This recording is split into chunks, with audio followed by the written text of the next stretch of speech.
From the Buckeye City to the City of Roses, you are listening to All Aware.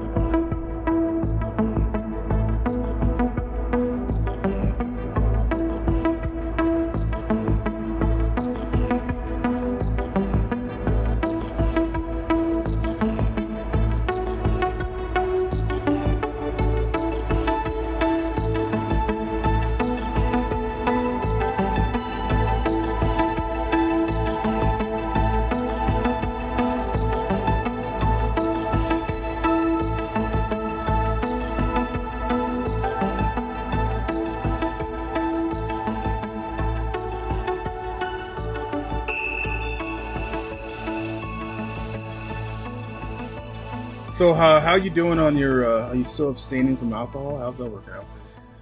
Dude, I recommitted. Well, I guess as of talking to you, I was like, I tried it as like a New Year's resolution, and that failed after like 3 weeks, 3.5 weeks initially. But I've abstained for the month of April. Very well. Which 2 weeks. I mean, it's sadly for me, it's actually like a. That's a big deal, bro. An achievement. It is. That's a big deal. It is, dude. So I'm gonna try keeping it going.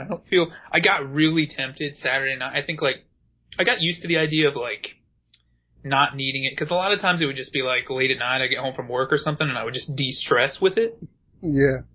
And and so that was my trigger for a while, and I got like, okay, I don't need this for that reason anymore. But Saturday, like we went out and we were gonna go to a concert, and we just got kind of tired. I think we were like kind of like laughing because we're getting kind of old. We were like, maybe we're just not going to go to this concert, but like we still went out for like dinner. Yeah. And yeah, I had like it was like a moment where because I was getting cocky for a while, and I was like, man, I don't really need it. But then you realize that you have different types of triggers. Yeah, exactly. And so for me, like just going out, like especially in a town like Portland, that's like really, really like oriented around drinking. It's tough. It's tough to go out and like not wanna, especially if you're feeling kind of tired. And that's my thing too. Like there's so many different kind of triggers. If you're tired, you're dehydrated, whatever, like all of these things can be a reason to feel like, oh, I need a drink, especially when you've spent like the last 10 years. Oh yeah. Being so oriented around that as a, as an outlet or a form of self-medication for whatever's ailing you. Yeah, especially when you come from the #1 party school, motherfucker. And that too. And I mean, and any sort of alcoholic behavior is sort of camouflaged when you're in a college setting, like a 4-year college setting, because everybody, I don't want to say everybody, there's, a few exceptions, obviously. BYU. I don't know, but yeah, it's when you're years out of that and you're still not partying, but, drinking heavily. And there's different thresholds for different people. I think some people need that rock bottom where they like do I don't know what, like almost kill themselves or whatever. Like, I don't require that. I'm not really I'm not really like a partier. I'm not out being hardcore at this point in my life, but just when I'm losing mornings or days with a hangover or just not feeling optimal for me is like, it was more like a slow burn for me where I just felt like, I need to change my lifestyle. And if I'm going to be healthier, because for a while I was being really healthy nutrition wise. Right. I remember this. Yeah. But I'm giving myself this huge outlet, like drinking, and essentially like canceling out whatever nutritional benefits I'm having because I'm like flooding my liver with wine or whatever. From that, and then after you drink, if you drink to an extent of blacking out or whatever, then who knows what the hell you're doing, and you could eat whatever, and then you just fucked up your nutritional. That's true as well, yeah. And it did get to a point where I was like making like nighttime trips, like because I live close to a 7-Eleven. And I'm just like going over there getting like God knows what and waking up the next day with all these fucking like wrappers around. And that cancels it out as well. And you're far less likely to exercise too if you're hungover or just generally feeling. I mean, it's hard enough for me to get myself to exercise with any kind of consistency. Right. If I'm drinking, then that's just another layer of not exercising or having excuses to not exercise as well. You physically cannot exercise after drinking. It's almost like the next day if you did heavily the night before. It's almost impossible to actually do anything. I mean, and your muscles, if you look at it technically, aren't even in the right state of conditioning to be working out after you flood them with a toxin like that. Yeah. But I mean, I think for me, it was really just getting to a point where you need to be honest with yourself. And I think like I have a history of, like addictive, behavior and, addictive tendencies, like in my family. Okay. And I think like I had to take like an honest assessment of like my relationship with alcohol and, assess whether or not it was healthy. And I had to come to the conclusion that it wasn't. And I think like once you've done that, it's easy. You really have to remember that, like for me, most people don't approach it the way I approach it. Most people can drink and not have any issues. And they can even come out of college, you know, drowning their liver in alcohol and enter a normal relationship with it where they can do it once a week or whatever, once a month, once a year and have no problem. But like for me, it's like I have a problem with the off switch. And like recognizing that is like, once you do, you have to be honest and say, you know, cause I had a period where I'm like, well, maybe I can do it. And this is where you sort of lie to yourself and you're like, maybe I can just do it once a week or once a month or once, and it's all just a fiction. It's like you need to not do it ideally, you know, and it's obviously like an early work in progress, and the more I think about like my life without alcohol, and I have trouble picturing certain scenarios of how that's going to unfold, just the fact that it makes me anxious and the fact that I get worried about that, like, reinforces the idea that I have a problem. Like, if it seems like a crutch that I need, then that's even more of an issue. And it's like, it really is ironic for me, like, my personal journey with it, because I was initially, like, really, you know, I didn't drink in high school like a lot of people do these days. Yeah. And, like, at all, you know, and even going into college for me, like at a point like freshman year of college, that experience where everybody is so gung-ho to drink, I didn't. I abstained. I would like, even at those initial like wild parties where you're like, oh, I'm finally, you know, this is like a rite of passage in our culture now. For me, it was like holding a beer and like sipping one over the course of an entire night. And it wasn't until like a year later where I started to get into social circles and I started to find things that I enjoyed. And that was really like sealed the deal for me, is when I started to find things to drink that I enjoyed rather than just like Bud Light. You know, then my fate was pretty much sealed at that point. And then it was like, you know.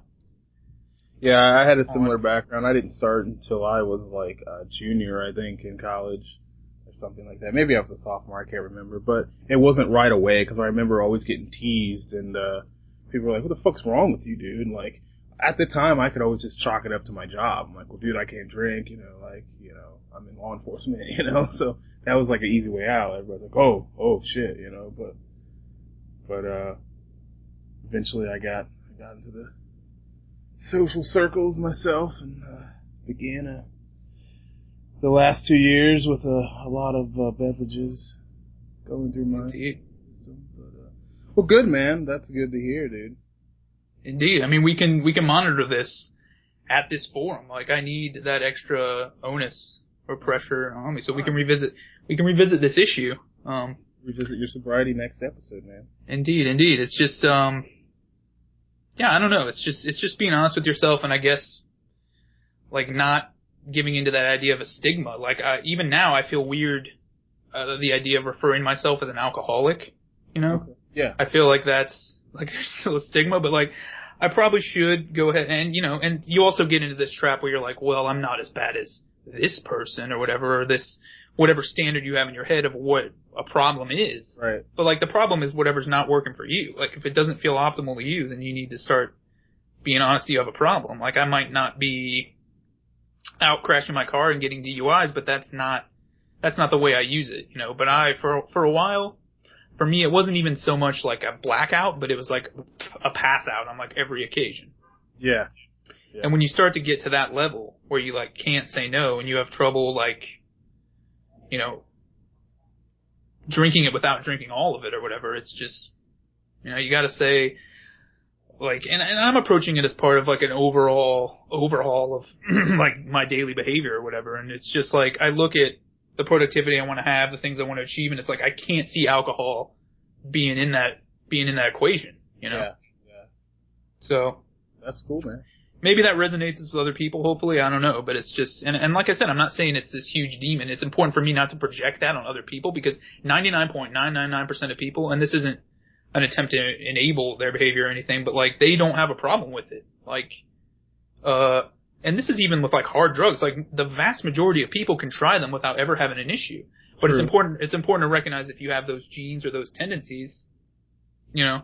Yeah, it's not the same for me. I have this hunger, and like once you feed that beast, it just gets hungrier. So I'm wired differently from the vast majority of people. Well, you're that guy, but you know you're that guy, so that's what's awesome about it, you know. At this point, sure, and I can look back at my behavior, like over the years, and be like, well, I should have realized at an early, you know, an early stage that it was problematic, but you know, you don't have that internal voice at that point, and it's, you know, I don't know. It could be worse, you know. You could be in your 60s and still have a problem. So I guess there's no day like today or tomorrow. So, well, actually, I shouldn't say tomorrow, because that's sort of like, it's always tomorrow if you have a problem. But yeah, today at least. So yeah, we will see how it unfolds. All right, man. We're gonna take a quick break here, and we're gonna play some Poetic Reasoning. It's a band one of my buddies is a member of, and he graced us with his music for our break. So let's go ahead and play that. When we come back, we'll talk about the Titanic. It's actually the anniversary of the sinking of the Titanic, April 15th.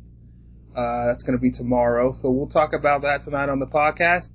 Some mysteries behind the actual sinking. We'll get into some alternative theories to why it sank, and what was going on with the rescuing of the ship.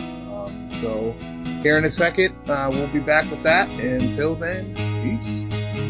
Head on the floor, she can't open her eyes, driven by the angry emotions, pathetic lies. She will only go through this with the things she chooses. She will only learn by the bridge as she burns. She colors the night, paints the sky a lonely blue, holding the pain, it takes the drug, thinking of you, standing on the dance floor, in the spotlight, beautiful trails of colors, she paints the night.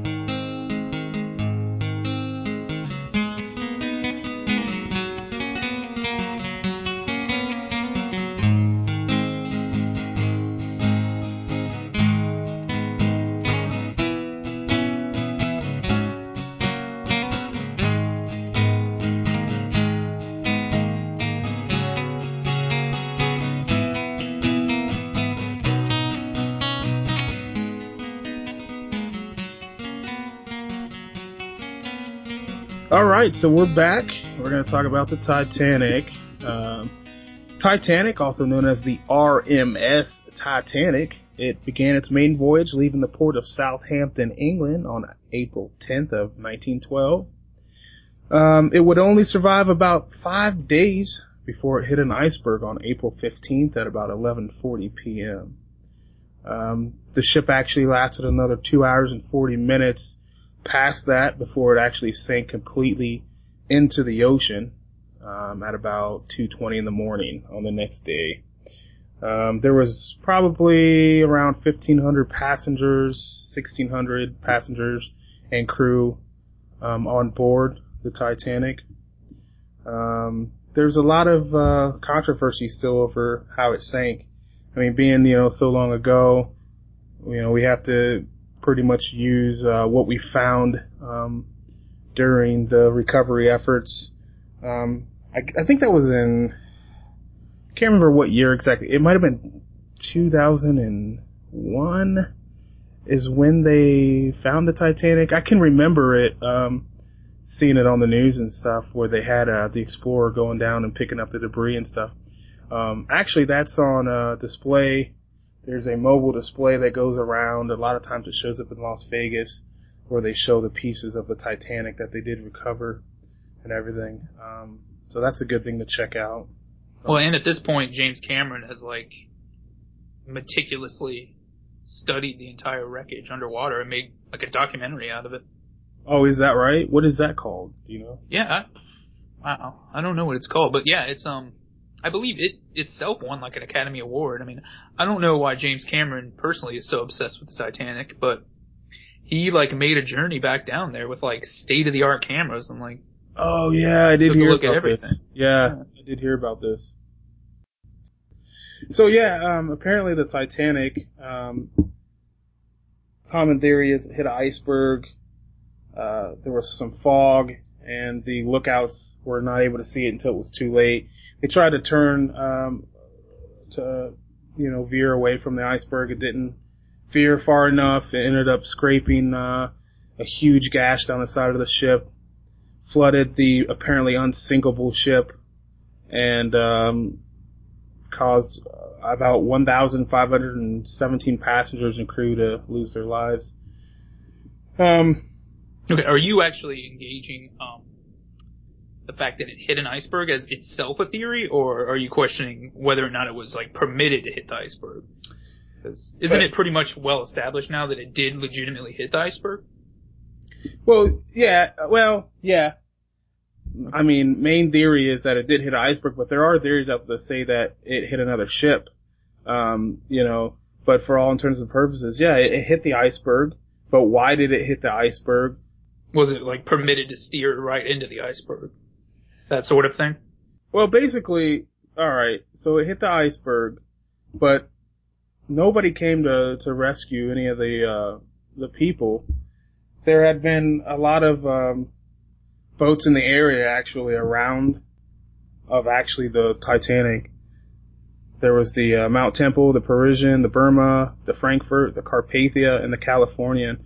And actually the Carpathia is the one that actually came and rescued some of the passengers and crew. But the California was the closest one that was in range. And you could actually see the California. They could actually see the lights from the California off in the distance. But it never came to the rescue, so there's some kind of speculation to why that happened, and why was the Titanic permitted to sink. Okay. And I'm horribly deficient in knowledge about this whole scenario, but was the company that owned the Titanic a British company at the time? It was White Star Lines, yeah. It was I believe it was a British company. I'm not 100% on that myself, but I'm pretty sure it was a British company. And the Titanic, well, the RMS in Titanic stands for Royal Mail Ship, so I'm assuming that White Star Lines was British just because of that fact. But a couple different theories are that it actually another ship came in contact. And actually, if you look at some journals that were written from people that did survive, there's a couple documentaries on Netflix and different places you can get this. But they keep claiming they see these lights from some ship, like not too far off. Some of them claim it looks like, it keeps getting closer. So there's some theories out there that it didn't hit an iceberg, it actually hit a ship, that blew up and caused the ship to sink. But the theory that I'm going on is that it actually did hit the iceberg, but, how would an unsinkable ship, be able to sink by striking this thing, man? Like.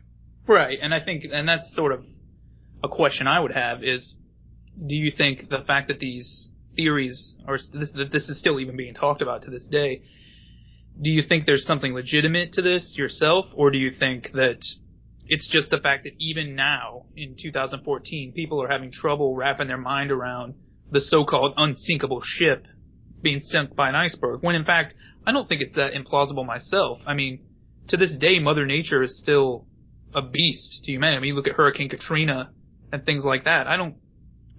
Why should we believe now that a ship, just because it was billed by the company or agency that commissioned it as unsinkable for obvious commercial reasons? I mean, could it have just been a gimmick all along? I mean, sure, it was a huge ass ship, but how big was the iceberg? Right.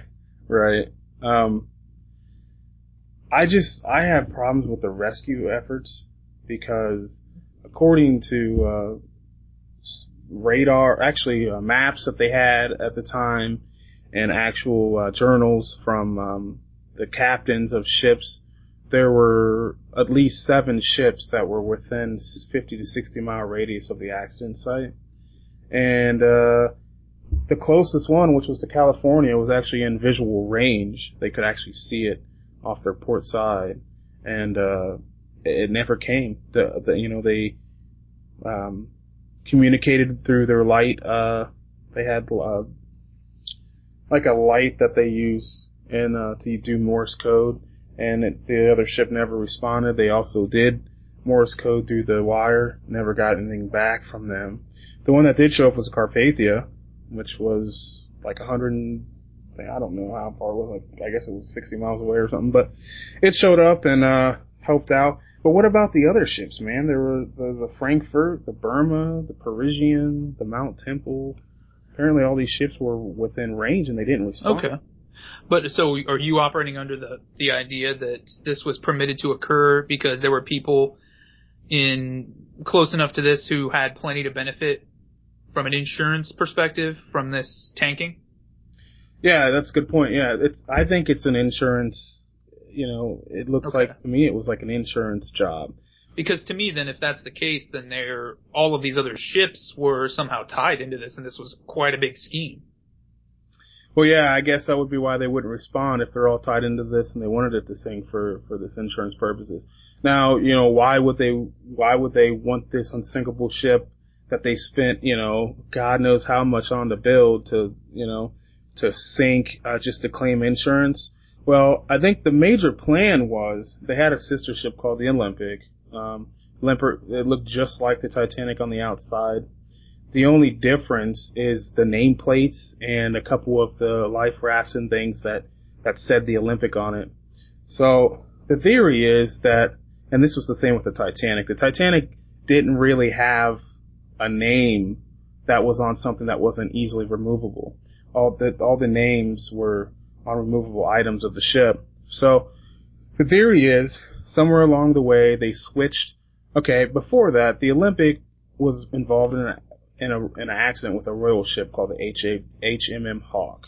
Apparently out while it was traveling, it struck the Navy ship, and it ripped a huge hole in the side of the ship. It wasn't enough to sink it. It still was operable. So they contacted Lloyd's of London, which was their insurance company, and tried to get it covered. But because it struck a Navy ship, they weren't going to pay for it because Lloyd's of London was also a big supporter of the Royal Navy. So they said, you guys just going to have to deal with it. So the theory is that they brought the Olympic back. They changed the Olympic to the Titanic, and before they did that, they brought over the Titanic and they made it the Olympic. So basically, people who think it's the Titanic, it was actually the Olympic with the Titanic nameplates on them, and that's the boat that went out and sank by the iceberg. Is what they're trying to claim. So I don't know how much.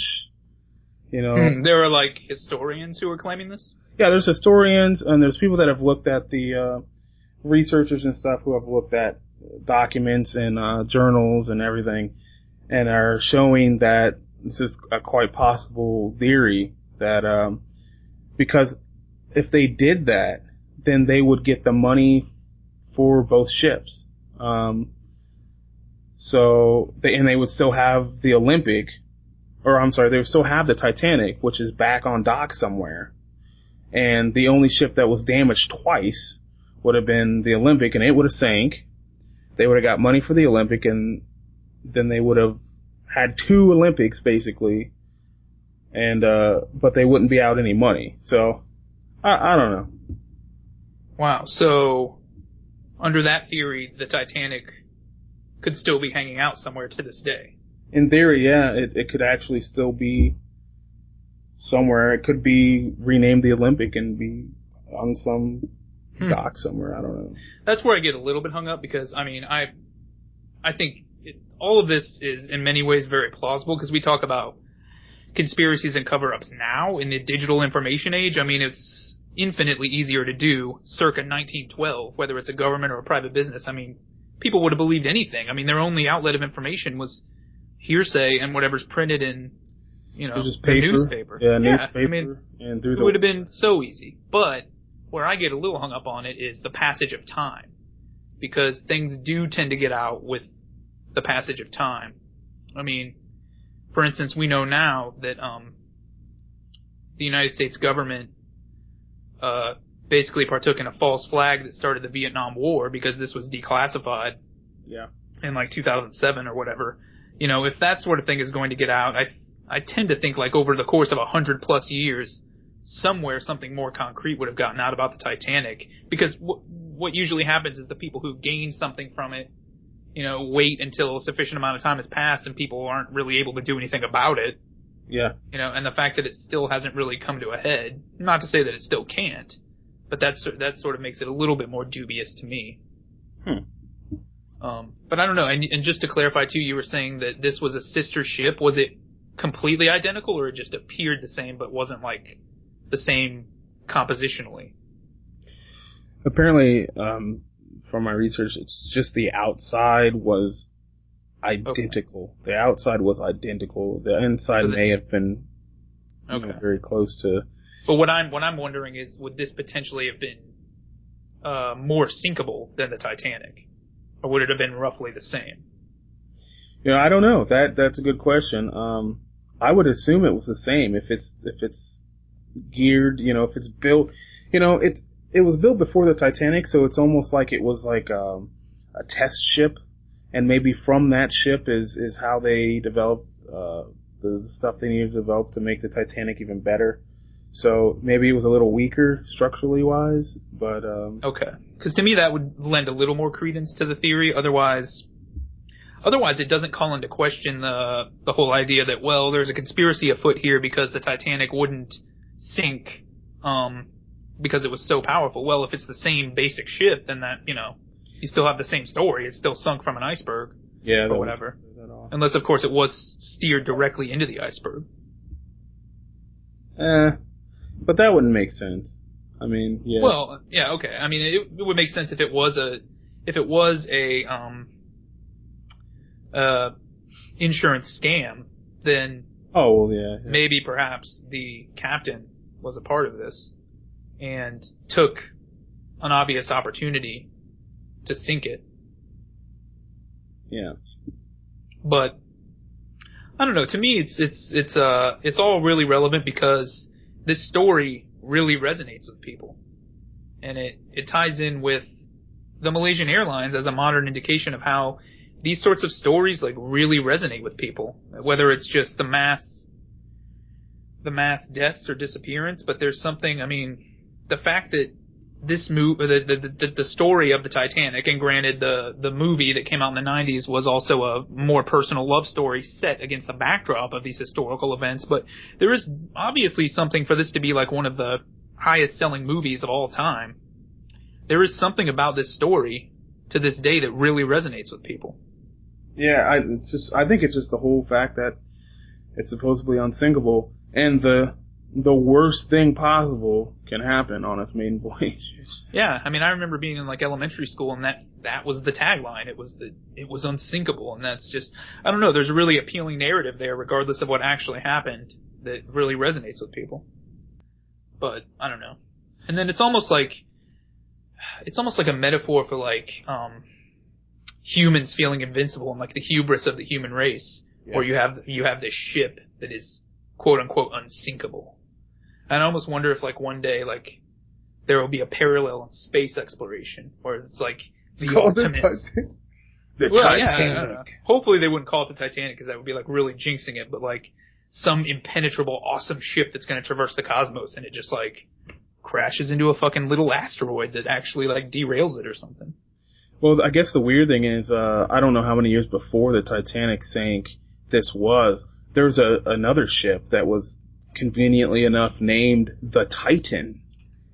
Oh. And it had the same glorious death, by the same means. So, that's like synchronicity or something. I forget how many years before it was, but it might have been like even a generation before. I have no idea.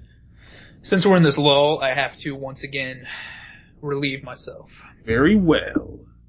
Because I've been taking in a lot of fluids. All right, take a short break then, and we'll be right back here on All Aware.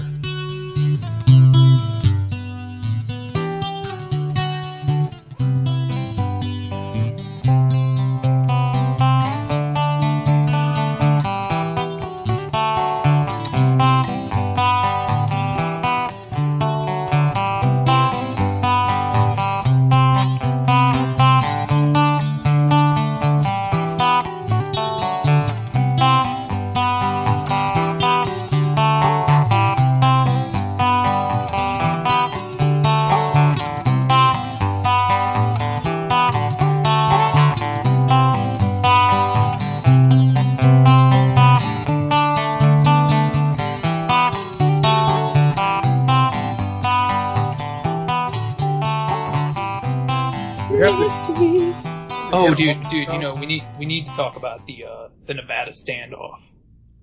I don't even know anything about that. Is that the thing where they, It's like, basically they like, this dude in Nevada is like, his cattle is like ranching, or like grazing on federal land now. Oh, I do know about that. And they're like pulling out all the fucking guns on this guy. They recently stood down. It's looking like it's gonna resolve itself, but it's still pretty fucking hardcore. Yeah, they released them back to him. Yeah. All 400 cattle. Yeah. But I mean, the ironic thing is like, supposedly this is all like, their justification is environmental, and it's like to save turtles or something. Yeah, to save some dumbass fucking old ass Tortoise. prehistoric tortoise that nobody gives a shit about. Okay, come on, dude. But it really flew under the radar, because like, the mainstream media didn't talk about it at all until they could finally report something good about the government, which was that they're standing down. Yeah. And then suddenly I saw the headline, and it was like, you know, standoff that we never talked about is now ending. It was like weird. Because like InfoWars was like running with it hardcore, obviously, and they broke that Harry Reid, the senator, might be involved in it. And once that story broke, it was like somebody got the call to like stand down. Stand down, sir. Pretty much. Stand down. Oh, dude, they're like flying over this place with helicopters and like, it's like a major military operation potentially. This shit could have went really south, but I think they realized people are paying attention to it enough that it would look so ridiculous. Yeah. Just because of what it involves. So. Well, wasn't it that the point was that he was letting his cattle graze on lands that had just recently been bought back by the government? Yeah, that's essentially it. It was public land at first, so he was just kind of using it as he needed to with his cattle or whatever. Yeah, it's a crazy ass like technicality, but essentially it's like a dispute with the Bureau of Land Management that they are, or at least for a while, choosing to solve with guns, and like hardcore federal agents coming in and like surrounding this one dude, Cliven Bundy, and so just fucking stupid, dude. Calling out all the big guns for this. Yeah. And I just think it ties in with the issue, like we've talked about before, gun control, because if you really want to pursue gun control hardcore, like these types of cats are the only people who are going to be having the guns, are these like agencies, and they're just going to move in and take what they want. Yeah. And the only reason they're opposed now is because there's still like 300 million guns out there, and people in some of these western states are hardcore. I mean, there's like 1,000 people who showed up to support this guy because they know that this is wrong, and it's just, you know, the federal government has no real interest in this. There's some monetary interest that they're pursuing. Yeah. And that's all it is. And they're just trying to rape this guy of his livelihood. I mean, we're at a point now where like people can't ranch, people can't farm, like small farmers are being completely taken over by these multi-corporations or mega corporations, and it's just like, It's looking like the government is actively pursuing like the death of this way of life for people. The old way of life of like living and securing your own means. Yeah. Yeah, that they are. I mean, they don't want you to think anymore. They basically want you to live in the cities and do what the fuck they want you to do. And, yeah. Yeah, and it's right. We're at a tipping point, like, pretty recently, within the last several years, where, for the first time in the history of the species, the majority of people, it's not a huge majority yet, but the majority of people now live in urban settings, which was always a minority prior to that. Mm-hmm. And that creates a new paradigm, like, globally, where people are essentially at the mercy of, I mean, in a lot of ways it's great, you know, it's comfortable, but if something goes wrong, you know, those grocery store shelves will clear out within moments. I think most people will be astounded at how short an amount of time it would take. Yeah, it's easy to control. Yeah, ask people who have lived in a city where something actually went down. You know, not a government plot, but something like a Hurricane Katrina or a Fukushima, and, you know, you have a run on everything. And it's just... Well, simply, yeah, if you don't have a saved up amount of food, water, and you don't have a pre-plan of what you're going to do, you're fucked. I mean, within a day, you're done.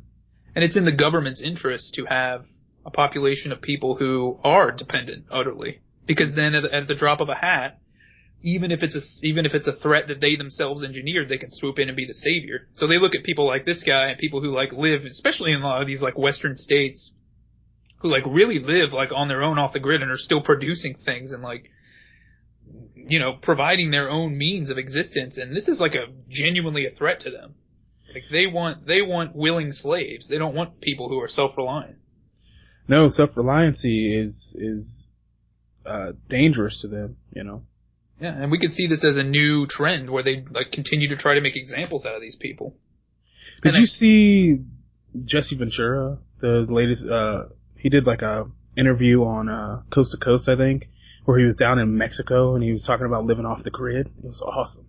Yeah, he has. Well, he's been doing that actually for years now. He lives like half of the year or more in Mexico. Yep. Which says a lot about, I guess, the state of things in the U.S., but he at least has, you know, a degree of personal wealth that allows him to live in a safe place in Mexico or whatever on the beach. But yeah, he has like a new show, a new internet show. It's an internet show. Off the grid. Yeah. Yeah, he, actually, they are, talking about, a lot of the fans and stuff from Coast to Coast and everything are talking about, developing a, campaign for him for the presidency for 2016. Yeah. And that ties into a whole other topic of, like, because I myself at this point am, I've said before, an anarchist. You could say political atheist, but I'm pretty much opting out. I mean, I'm at the point now where if it were tomorrow, I would maybe vote, but technically I know that the principles that I'm embracing, like if I want to be consistent, I probably shouldn't be participating in voting. I'm not voting. But it's people that know what's going on are not voting. There's no need. Yeah, and it's intriguing. I mean, Jesse Ventura is intriguing. He certainly would probably be the best candidate in a lot of ways as far as having integrity, but... Yeah, he would, but even he knows he's not even going to run. This is just what they want him to do, and he was just talking hypothetically on this interview. Yeah, well, and he said before, actively, even on like CNN and stuff, that what he needs, he'll run, but he needs people to raise money for him, which... Yeah. That's... it's sort of a weird way of stating it, but that's like, you know... That's everything. That's everything. That's the biggest part of running. So he doesn't want to do anything. Yeah, he just wants a grassroots movement to come up and do everything for him, and then exactly. And the thing is, he won't run under either the Democrat or Republican banner. No, he's going to be independent. So, and he knows how it goes. He needs. I mean, just trying to run as a third party person, you're going to spend 99.9999% of your resources just getting on the individual state ballots, which all have their own ridiculous process. I mean, any third party like the Libertarian, Green, etc. party, like, they spend every election cycle just getting on the ballot, and they don't even ever make it to all 50 states usually. So yeah, isn't that how Ron Paul was? You were on the campaign for him, weren't you? Well, in his case, he ran as a Republican and got a lot of backlash from some people for doing that, but that's because there's an existing infrastructure and machine there that gives you don't have to fight for ballot access. Right. You spend all your money actually doing the campaigning. Now, if you want to run as an independent or third partier, and you're not like a Ross Perot who could finance his own run because he was a multi-billionaire, you spend almost all your resources just getting them to print your name on the ballot in a given state. Yeah, that's what he kept talking about on the and that's what he needs is the money to do that, which is not any small amount. You know, and he's a public figure and probably is a rich guy overall, but he doesn't have the kind of resources to fund a campaign at that level out of his own pocket. So we're talking about a big if. And I remember for a while he was talking about like running with Howard Stern, which just sounds like a rhetorical thing that's obviously not going to happen. Right. I don't think Howard Stern has anything to gain by it. It's not like he needs the publicity at this point, unless he's just bored. That could be. He's already done everything he needed to do, and nobody gives a shit anymore. So. But yeah, and it's talking about self-reliance. It's really just opting out from this whole thing, this whole picture, and you know, doing your best. And this is no small task, but doing your best to live as if you're not a slave and live as if the government doesn't exist. Now, does that mean you can't pay taxes? Tomorrow's April 15th. No, it doesn't mean you can't pay taxes unless you want to be locked up. You know, there's only so much you can do to opt out. Right. But all of those things, I think, moving forward are a lot more effective than thinking that you can show up at the ballot box and affect change. Yeah. I don't know how many times and how many generations have to be deceived to realize that even if somebody is well-intentioned, which is very rare, if ever, you're still not going to get that. I mean, they're going to be, because it's like believing that you're going to be able to have, you know, and I've heard this in a lot of circles before, the argument that it's like trying to get a clean, non-corrupt guy to head up the mafia. I mean, even if he got there, he's going to get snuffed out on day one. Oh, yeah.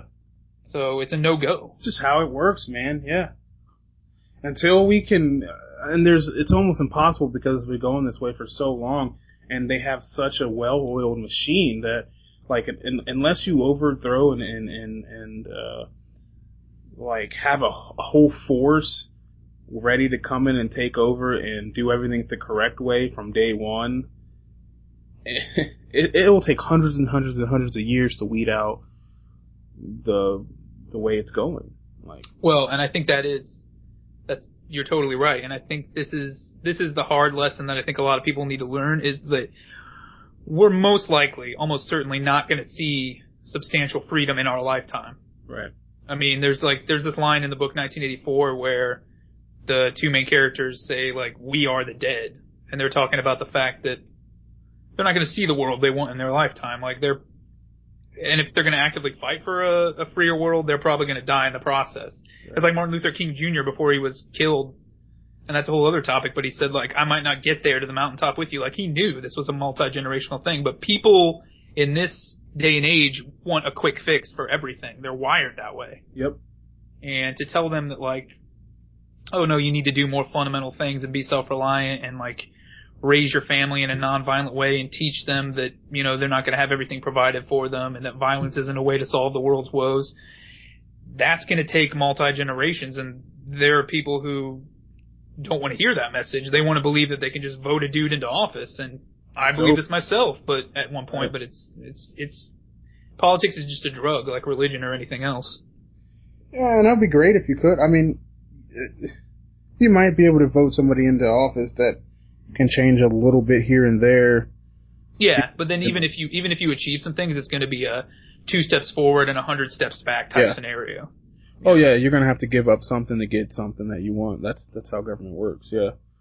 Yeah. Yep. And then even if they freed up the economy and lots of people made lots of money, like in the 1800s, there's just going to be a new regime that's going to move in. Because as long as you have, like, to use like a Lord of the Rings reference, as long as you have that ring of power, like, there's always going to be somebody that's going to step up and grab it and use it for nefarious means. So another regime is just going to come in, and, like, the fact that there was all this freedom before and all this personal wealth, they're going to tax that, and they're going to actually grow bigger from it. And that's the weird, like, symbiotic relationship, and that's the weird, that's why you had a scenario where the United States started out as the smallest government in history and is now the biggest in history, is because they allowed all that freedom initially, but then they said, oh, now we're going to take this over. Yeah. And we're going to use it to grow that same government that was supposedly going to be limited by the Constitution. I mean, it was always naive. Yeah. And, you know, if the smartest people in, I guess, history, arguably, the smartest people in that era, guys who were, like, described as demigods at the time, the Thomas Jeffersons and so forth, who were so well read and came out of the European Enlightenment and the Renaissance and were reaping all the benefits of these developments, if they couldn't design a government that was going to work like this, it's just not going to happen. This is why we need to move towards a free society. And it's my opinion. When I'm talking about intergenerational stuff, I'm talking about raising kids who believe that, hey, I don't even need this. Like, I can negotiate with people. We do it all the time in our private affairs. We do it at work. We do it when we're shopping. We do it with our family and friends without any middleman. Mm-hmm. And you can operate all of society like that. Ideally, yeah. Yeah. And this is why I kind of wanted to hit on Bitcoin, is you talk about the allure of voting your guy in or having a revolution or whatever, but there's also the notion, and this is why, like, people in, especially like libertarian and anarchist circles are so fired up about Bitcoin, because potentially this sort of thing is the path towards a bloodless revolution. I mean, if you can get people over time to opt out from the US dollar and the Federal Reserve, then you really hit the state where it hurts. You undercut them in their wallet. Absolutely. And once you do that, I mean, it's nothing but dead at this point. It all just, the whole house of cards, no pun intended, falls. So that's why people are so fired up about Bitcoin. And I don't really think it's all about Bitcoin. Like, honestly, I underestimated the phenomenon. Like, it was something I would, like, when I was doing, like, stuff in Ron Paul circles, like, 3 years ago, I would get little handouts from people about Bitcoin, and I had never looked into it. It was always just like, whatever. It just seemed like some stupid little thing, honestly. But, like, then the media started picking up on it, and it became, like, this phenomenon. And it's because opting out, like, there's a term called agorism, and it's where you basically homestead and you opt out from the government. Yeah. You know, the most extreme example would be like not paying your taxes, but even just doing as much as you can in your day-to-day life with a currency like Bitcoin or just anything that's not government controlled undercuts them. And that's why, like, so far, I'm almost surprised we haven't seen a big actual official crackdown on something like Bitcoin. But, well, they've been doing things here and there in the background, and they're actually trying to tax it now, so. Yeah, and there you go. That's all it really takes, is if they can get it under their thumb. But the whole point of it is, to my mind, largely the whole point of it is to escape that kind of stuff. So I think as soon as they really pursue that line, somebody's just going to come up with something else. And that's why I think, like, caring too much about Bitcoin and, like, you know, if Bitcoin fails, I'm not going to say, well, digital currency is dead forever. Like, something it'll better, fail. something better will take its place. It's just like any business that's on the cusp of a new frontier that's been unexplored. Failure's like it's not a weird thing. Yeah, it's gonna fail at first, and then something will emerge out of the ashes of that and actually work. Exactly. And that's how the marketplace works. Like, businesses fail all the time, particularly in new territory, but this stuff is lucrative, and I think it's the future. And it's not just the idea of digital currency. I mean, in a way, using your credit or debit card online is a way of digital currency. So it's not just the convenience. People want to escape the regulatory efforts of the government. Absolutely, yeah. And that's why it sucks, like, you know, now it's getting people are actually invested into this so much that, you know, they're actually, the IRS is trying to tax it. They're trying to pass legislation now in Congress to tax Bitcoins as a commodity, or as a property, basically. So, and that's how they're gonna try to get around that. And, that way they can always have their finger in the fucking cookie jar, dude. Yeah, and I mean, they're pushing this on all cylinders too. I mean, there are bills in the Congress now to push forth internet sales tax, and they're trying to do this at the state level if they can at first. Yeah, I mean, they realize that this whole frontier of the internet is potentially their death knell for the government. I mean, because, like, anytime you can open up an example of something where they don't have their hands in the cookie jar like you're talking about, you have an example to people of, oh, we can do all of this shit without these bureaucrats. Like, we could, you know, we don't actually need this. And they're terrified of that stuff. And I just think at this point, the trajectory of the technology and people's inclinations is moving so fast that they are not going to be able to keep up. No. Like, we're going to hit and this is where I'm optimistic. I'm pessimistic about a lot of stuff, but I'm optimistic about the way this is moving. There's a lot of people in tech and software who, yeah, you have your Google giants who are, like, in bed with the government, but you have a lot of brilliant people who are, like, fundamentally skeptical about the state and realize hey, we don't need these guys. Like, we're just going to keep creating awesome things that people can use without a middleman. Yeah, if there's one thing in our lifetime that I want to see is with the finances, is with how the financial system works and how we deal with our money. I always thought about this, even, in college and growing up, it's like, well, why do we have to use the American dollar? Why can't we just fucking make our own shit and just whoever wants to accept it can accept it? Like, why do we have to use, or why can't we barter? Why can't we, in small communities, people actually do this today, but it's like, why in the city? Why don't we have this, ability to, hey, how to hunt, so you can give me, some meat. Well, I know how to build a house. I can, help build this house for, kind of thing. And maybe that's a little bit too, prehistoric, but, even with, like I was talking about, this Bitcoin stuff, like, this is the future. This is how we should have been doing this when internet came out. We should have been figuring this out. No, it's totally. And I think, and a lot of people are so fired up about Bitcoin right now, and they're so in the camp of it that it's like live or die by Bitcoin. And I think I'm sort of on both sides, because there are people who are really pessimistic and they realize that, like, yeah, Bitcoin's really taken off, but if you look at the long game of things, the US dollar's been around for a long time. Bitcoin is a relatively new phenomenon, and it could crash and burn and be annihilated forever, but it's the concept of Bitcoin. It's the concept of digital currency, or any kind of thing that is able to compete with the US dollar. And that's the thing. I'm not even talking about eliminating the dollar. I'm just saying, if the dollar's so awesome and it's such this great stable currency, why can't it compete? Why does the federal government raid, people who are printing gold coins because they're afraid they're going to use them for, currency? Well, and the U.S. government bought the most Bitcoins of anybody in the entire world. I don't know if you knew that, but they actually were one of the biggest buyers of Bitcoins. Once they found out what was going on and it was actually going mainstream, they went and bought, I don't know how much of this currency. And they did that so that they can control the currency. Yeah. I mean, and I think it's too, when you have unlimited resources, because you can just tax and borrow everything you have, it's like, why not hedge your bets? And why not take over everything if you're able to? Yeah. And if this Bitcoin thing takes off, they'll reap the benefits and say, we were the biggest backers and now it's government sponsored. I mean, it's just, yep. Yeah, it's that kind of thing. But I do think people who are excited about this, they shouldn't get too hung up about Bitcoin specifically. Right. And not, because there will be a backlash. There will be a huge backlash, particularly in the media, that is like automatically against this kind of thing because they always carry water for the power elite. They did it with this Mt. Gox thing, which is like, it wasn't really Bitcoin crashing. It was more like one provider, or, it was one company. Yeah, it was one company in China that crashed because they went bankrupt over something, and it wasn't even, it did cause ripples through Bitcoins, but it wasn't the end of the world for Bitcoin, which is what the media tried to make it out to. Oh, Bitcoin crashed, we're done, it's done. They're immediately prophesying doom, and if there comes a day when Bitcoin does legitimately crash, which could happen, right? You will get basically, you'll get eulogies in every major media outlet talking about why the dollar's awesome, why we need the Federal Reserve. I mean, this will totally happen, God. And I just think people should not get too discouraged when that happens. Look, you know how this works.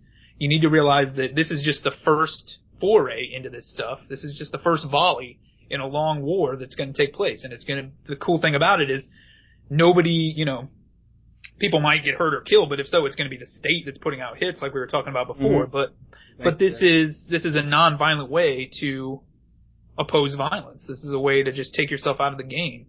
And the more people get on board with this, I'm not as brave as some of these people. I haven't bought any Bitcoin. I'm the kind of person that, like, with this kind of thing, particularly a financial thing, I need it to become more of a big phenomenon. And I want to see that happen, and then I totally would. And the more this gains traction, the more it's going to take off.